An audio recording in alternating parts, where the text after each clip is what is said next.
Бірде Полианна мистер Чилтонға барды.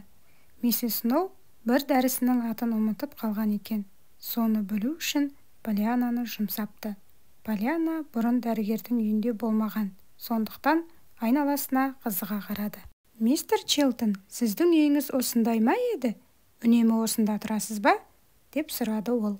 «Иә», деп көңілсіз жауап берді. «Басқа үйім жоқ. Шынтуайтында бұл үй емес, Полианна. Жай ғана бөлме. Бұл жерде ауруларды қабылдаймын. Және мен ұйықтайтын тағы бір бөлме бар». «Мен оны білемін», деді қыз жазуын асығыс жазып жатқан дәрігерге.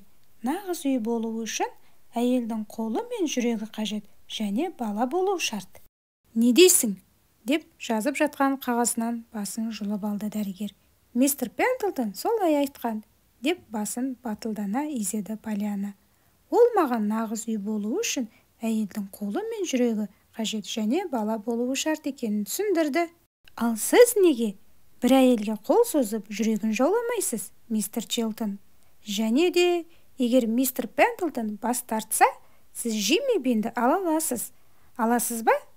Чилтон дәрігер бір түрлі басқаша күліп жіберді.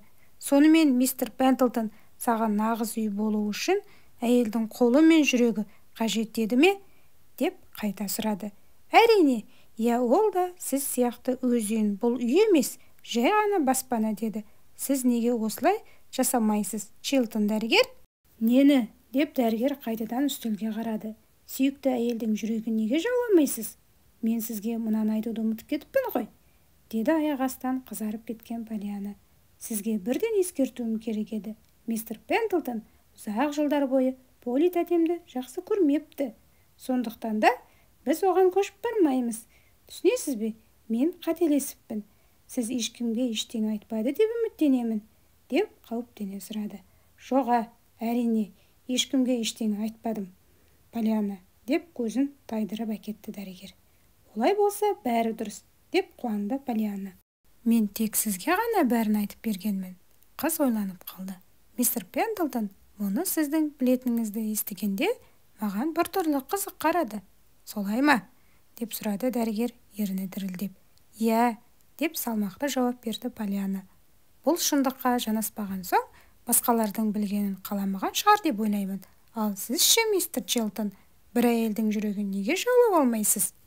Чилтон дәрігердің бөлмесінде тыныштық орнады. Ол былай деп жауап қатты. «Білесің бе, Полианна, кейде оған қол жеткізу қиын. Қанша қатты тырыссаң да мүмкін болмайтын кездер болады. Бірақ сізге бұл қиын емес қой», деп сізге деген сөзге екпін жасай жауап берді Полианна. «Рахмет», деп күлді риза болған дәрігер. «Бірақ», деп көңілсіз жалғастырды сөзін, «үлкендер олай ойламайды. Мен бірнеше жыл бойы талпынып келемін, бірақ қолымнан ештеңе келер емес». Полианна ренжіп қалды. Сосын таң қалған үлкен көздермен дәрігерге қарап былай деді. «Мүмкін емес, мистер Чилтон. Сіз де мистер Пендлтон секілді бір әйелдің жүрегін жаулауға тырысқаныңыз бе, жаулай алмадыңыз ба?» Дәрігер орнынан ұшып тұрды. «Жарайды, Полианна, жетеді. Өзгелердің қиындықтарына басыңды қатыра берме. Ал қане, миссис Сноуға бар да, мына қағазды бере ғой. Бұл жерде дәрінің атауы мен мөлшері жазылған. Ол басқа ештеңе сұраған жоқ па?» Полианна басын шайқады. «Жоқ, сэр, сізге көп рахмет», деп ақырын ғана жауап берді де шығуға бет алды. Дәлізден өтіп бара жатып, кілт тоқтап, дәрігерге жадырай қарап. «Мистер Чилтон, қуануыңыз керек. Менің анамнан басқа кісіні жақсы көріп, соның жүрегін жаулағыңыз келгеніне қуануыңыз керек. Ал жарайды, сау болыңыз». Қазан айының соңғы күнінде қайғылы оқиға орын алды. Мектептен үйге асығып келе жатқан Полианна жолдан жүгіріп өткен. Қиылысқа машина жақындап қалғанын көргенімен әлі алыста деп ойлап. Одан кейін не болғанын ешкім дұрыстап айтып бере алмайды. Бұған кім кінәлі екенін де ешкім түсінбеді. Кешкі сағат 5-терде ес-түссіз жатқан қызды көтеріп, өзі жақсы көретін бөлмесіне алып келді. Түрі бозарып кеткен Полли тәтесі мен жылап жүрген Нэнси екеуі қызды шешіндіріп кереуетке жатқызған. Сосын телефон соғып, Уэйрен дәрігерді шақырды. Ол бірден келді. Бөлменің есігін мықтап жауып, дәрігер ауруды қарай бастады. Ненси қатты қайғырып, бақшаға шығып кетті де, қарт Томды тауып алып, бәрін айтып берді. «Мистер Том, тәтесі қалай қайғырып жүргенін көрсеңіз?» деді жыламсырап. «Ол борышын орындадым деп қайғырып жүрген жоқ. Борыш емес, мистер Том, тіптен де борыш емес. Оның қолдары дірілдеп, бейшара қыздың үстіне төніп тұр. Қызға таяп келе жатқан ажалды көрсе, оны қолымен қағып жібергісі келгендей қарайды. Жоқ, ол қазір борышын өтеп жүрген жоқ. Мен сізге тура айтайын, мистер Том, ол қазір борышын өтеп жүрген жоқ. Қайта қатты жарақат алды ма?» деп даусы дірілдей сұрады қарт Том. «Мистер Том, ештеңе де түсіне алмай отырмыз», деп жыламсырап сөзін жалғастырды Ненси. «Өңі боп-боз, қимылсыз жатыр. Мен басында оны өліп қалды екен деп ойладым. Бірақ мисс Полли тірі екенін айтты. Мисс Полли біледі ғой». Ол оның жүрек қағысын тексеріп, кеудесіне құлағын тосып тыңдады. Тыңдап алып, «Байғұс қызымыз дем алып жатыр» деді. «Дегенмен қалай болды екен?» деп қарт Том сөзін аяқтай алмай кемсеңдеп кетті. «Білсем ғой», деді Ненси. «Біздің қызды қағып кету. Ойлап көріңізші, осы түтін шығаратын көліктерді жек көремін. Мен сізге мынаны айтайын, жек көретінмін». «Қай жерін жарақаттапты?» «Ох, білмеймін, мистер Том. Басында кішкене көгерген жері бар. Бірақ мисс Полли ол ештеңе етпейді дейді. Ол ішкі жарақаттан қорқады». «Мисс Полли қыздың ішкі ағзасына қан келуден қорқады дейсің бе?» «Солай ма, Ненси?» деп түзеді мистер Том, көзі жасқа толып. «Үлкен айырмашылық бар», деп басын шайқады Ненси. Иықтары селкілдеп, теріс қарап жылап алды. «Мен бұған шыдай алмаймын. Мына дәрігер шыққанша жүрегім жарылып кететін шығар. Көп құр жусам бекен? Өмірімде жумаған көп құр жусам бекен? Мистер Том, бұл нағыз іс болар еді, мистер Том. Мен сізге мынаны айтайын, нағыз іс болар еді». Дәрігер кеткеннен соң да жағдайды түсіну қиын еді. Сөйтіп Ненси өз әңгімесіне еш жаңалық қоса алмады. Дәрігер қыздың сүйектері дінаман екенін, ал басындағы көгерген жері еш қауіп төндірмейтінін айтты. Бірақ мистер Уорреннің уайымдаған түріне қарап, секем алуға болатындай. Дәрігер кеткен соң мисс Полли Ненсиге келді. Ол Поллианна әлі есін жимағанын, бірақ қазір бұрынғыға қарағанда жақсырақ екенін және қанша уақыт осылай жататыны белгісіз екенін түсіндірді. Мисс Полли түнде жиенінің қасында отыратын кәсіби күтуші шақырыпты. Басқа айтатыны болмаған соң, өзі Поллианнаның қасына кетті, ал Ненси ас үйге бет алды. Келесі күні таңертең Поллианна өзіне келіп, есін жиды.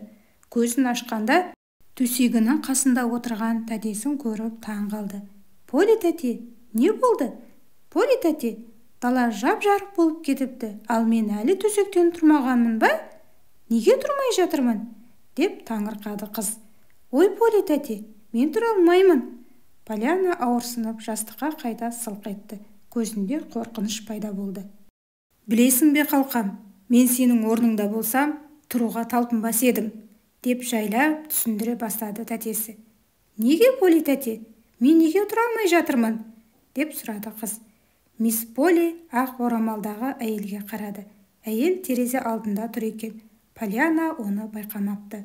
«Оған айтыңыз», деді күтуші әйел ернін жымқырып. Мисс Полли сөйлей алмай, тамағы кебірсіп, жөтеле бастады. «Сені қалқам кеше кешкісін машина қағып кетті», деп бастады ол. «Бірақ қазір ол маңызды емес. Қазір тәтең сенің жатып, қайтадан ұйықтағанды қалайды», деп үшінші жақтан сөзін аяқтады мисс Полли. «Машина қағып кетті? Енді, мен жүгіріп», деп тез-тез сөйледі Поллианна. Ол қолын маңдайына апарып, «Менің мына жерімді неге байлап қойған, және осы жерім ауырады?» «Қазір ол маңызды емес қалқам», деп қайталады мисс Полли. «Саған демалу керек». «Полли тәте, біртүрлі жаман болып жатырмын. Менің аяғым...» «Қызық, олар ештеңе сезбейді». Күтуші әйелге жалынышты көзбен қарап, мисс Полли орнынан тұрып, бұрылып кетті. Күтуші әйел төсектің жанына тез келді. Сенімен сөйлесетін уақыт келді деп ойлаймын, деп жымия сөйледі ол. Біріншіден, танысайық, менің есімім мисс Хант. Сені қарауға тәтеңе көмектесемін. Біз мына ақ дәрілерді ішуден бастаймыз. Ал қанекей, дәрі қабылдайық. Полианна оған жаман көзбен қарады. Мені қарағандарыңызды қаламаймын. Ұзақ ауырғым келмейді. Сіз білесіз ғой, мектепке баруым керек. Ертең мектепке бара аламын ба? Терезе жақтан мисс Полидің пыс-пыс етіп жылаған дауысы естілді. Ертең? Деп сұрады көңілді дауыспен күтуші. Жоқ, ертең сені мектепке жібере алмаймын. Енді мына дәріні ішіп алайық та, оның саған қалай әсер ететінін көрейік. Жарайды, деді сенімсіздеу үнмен Полианна. Ал арғы күні мектепке міндетті түрде баруым керек. Қазір емтихандарымыз басталып жатыр ғой, мисс Хант. Бірер минуттан соң ол мисс Хантқа мектеп туралы, қандай емтихан тапсыратыны жайлы, кейіннен басының ауырып жатқанын және де қағып кеткен машиненің көп қиындық келтіргенін айтып жатып, ішкен дәрісі әсер етіп ұйықтап кетті.